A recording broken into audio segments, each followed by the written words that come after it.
आप सब बच्चे देखोगे कि अगर कोई वस्तु वेटलेस है यानी भारहीन है, तो भारहीन वस्तु से तनाव क्यों नहीं पैदा होता? ठीक है। दूसरी बात ये कि जब कोई वस्तु भारहीन बोली जाती है तो पहले हमें ये समझना होगा कि हम किसी भी वस्तु को भारहीन कहते हैं।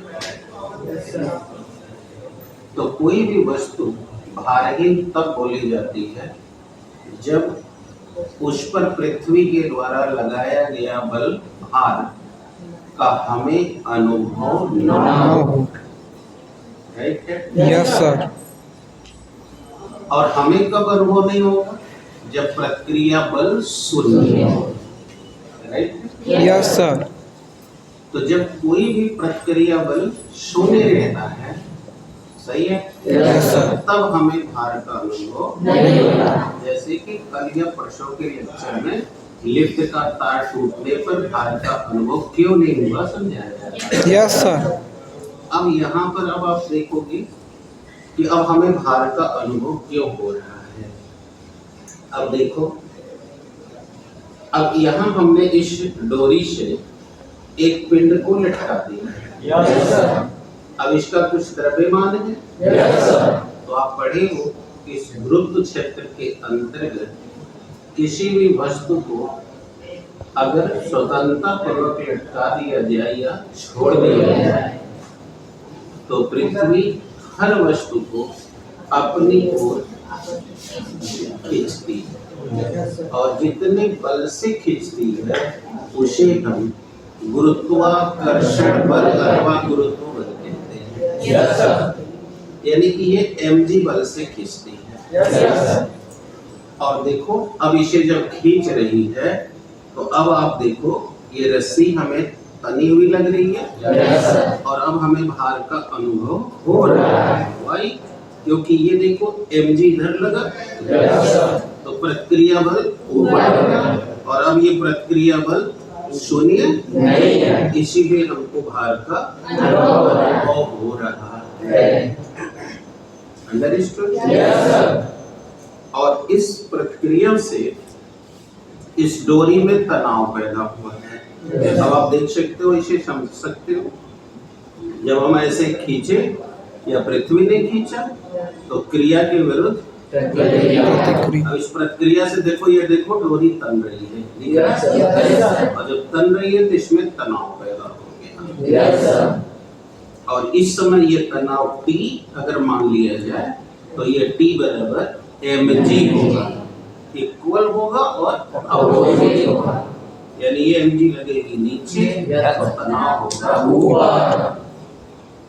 अब कोई डाउट? No sir. और अभी देखो, अगर हम यहाँ से प्रक्रिया बल जहाँ अनुभव हो रहा है, अगर उस प्रक्रिया को छोड़ दे तो देखना ये गिरते ही भारहीन हो जाएगा। Yes sir. देखो, यस सर। ठीक है? वो यस सर। तनी हुई गिरी है या हल्की हो गई है? हल्की हो गई है।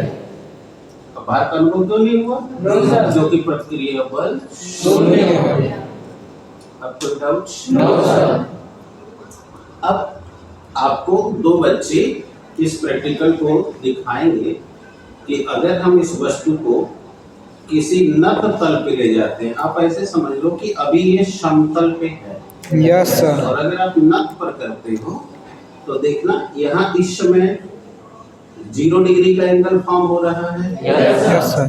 क्रिया और प्रक्रिया में। Yes sir. लेकिन अगर ये 0 से बदल दिया जाए यस सर। तब क्या होगा? देखते ही क्या होगा। यस। तो अभी आपके बीच में दो बच्चे आ रहे हैं, शगुन और अंशिका। ठीक है?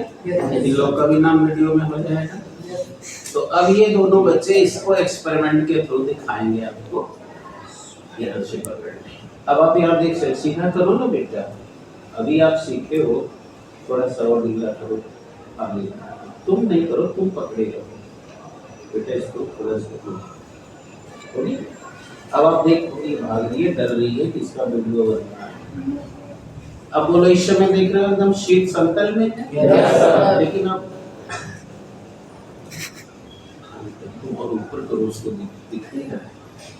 अब बेटा जब हम इसको यहाँ से जब देख रहे हो कि इसे नत तल में ले जा रहे हैं, देखो एक तल बदल गया ना, यस सर। तो जब यहाँ ले गए तो देखो अगर ये यहाँ से थीटा एंगल फॉर्म किया तो अब पृथ्वी अब भी mg से खींच रही है, Yes, sir. लेकिन अब पृथ्वी द्वारा लगाया गया बल mg इस थीटा कोण पर अब ऐसे लग रहा है, यस सर। और ऐसे लगने से ये वेक्टर दो घटक में डिसोसिएट हो गया, यस सर। यानी एक इधर की ओर और एक इस रस्सी के बिल्कुल सीध में।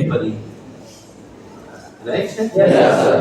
अब आप जानते हो कि ये इसका क्षैतिज घटक बन गया mg cos theta, yes sir. और उसके प्रतिक्रिया से डोरी देखो अभी भी तनी हुई है, यस सर। अतः ये इक्वल एंड अपोजिट है, Yes, sir. अतः इसके बल को इसने संतुलित कर दिया। Yes, sir. लेकिन mg sin थीटा देखो अब इसको क्या करता है, तो देखो जिस दिशा में लग रहा है देखो उस दिशा में से खींच ले गया, Yes, sir. खींच ले गया ना। Yes sir. तो ये इसे जब खींचा तब इसके संपर्क में कौन आया, हवा। अतः हवा के तल और इस वस्तु के तल के बीच घर्षण Yes. यानी फ्रिक्शन। Yes, sir. जैसे आप कभी शर्ट पहने हो और साइकिल से जाओ, बाइक से जाओ, तो देखोगे ये शर्ट पीछे खुल जाता है, Yes, sir.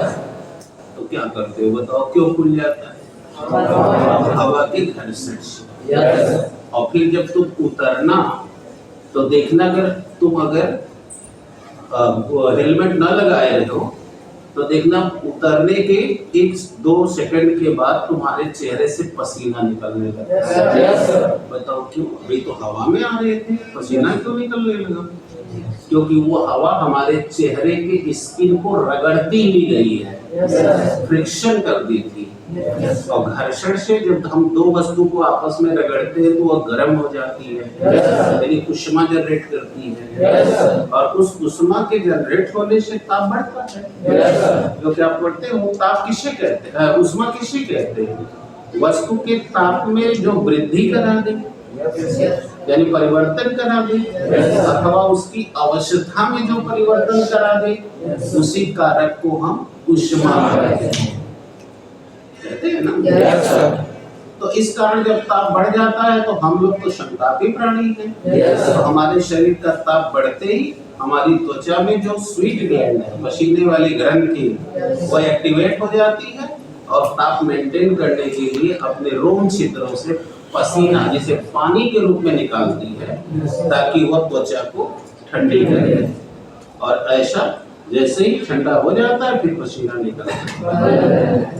इससे पता चलता है कि वायु हमारे बॉडी के संपर्क में आने के बाद घर्षण वैसे ही इसको घर्षण रोक रहा है, लेकिन चूंकि ये घर्षण इतना नहीं लग पाया कि इसे संतुलित कर दे, तो इसलिए mg sin थीटा ज्यादा रहा और घर्षण कम रहा, इसलिए यह दोनों विपरीत बल हुए। अतः इनका परिणामी मान mg sin theta minus fs, यानी घर्षण का परिणामी मान देखो इसको त्वरित कर दिया। अभी हाथ से पकड़ा हुआ देखो विरामा में है, अब ये देखो त्वरित कर दिया। तो अब बताओ ये एक्सेलरेट हो गया। न्यूटन के सेकंड लॉ से mg sin थीटा और fs के परिणामी मान ने इसे m into a बदले दिया। पढ़े थे कि नहीं पढ़े? कि अगर बॉडी एक्सेलरेट हो जाएगी तो बल बराबर द्रव्यमान हुए, तो m into a से एक्सेलरेट हो गया। अभी एक्सेलरेट तब तक होता रहेगा जब तक फ्रिक्शन उस mg sin थीटा के बराबर न हो, इसलिए वो हर लैप में परिणामी मान घटता रहेगा और इसका एक्सीलरेशन कम होगा। अब आप इसे अच्छे से देख सकते हो। देखो अब यहाँ से छोड़ रहे हैं तो ये देखो ये जा रहा है। अब बताओ बेटा हर लैप में इसका डिस्टेंस और वेलोसिटी रिड्यूस हो रही है कि नहीं हो रही है? देखिए यहाँ से छोड़े थे, अब देखो कहाँ रह गई। अब देखो हो गया ना। हमने रोका, किसने रोका? वायु और इसके सरफेस के बीच लग रहे फ्रिक्शन। अब कोई डाउट्स है? No sir. Thank you.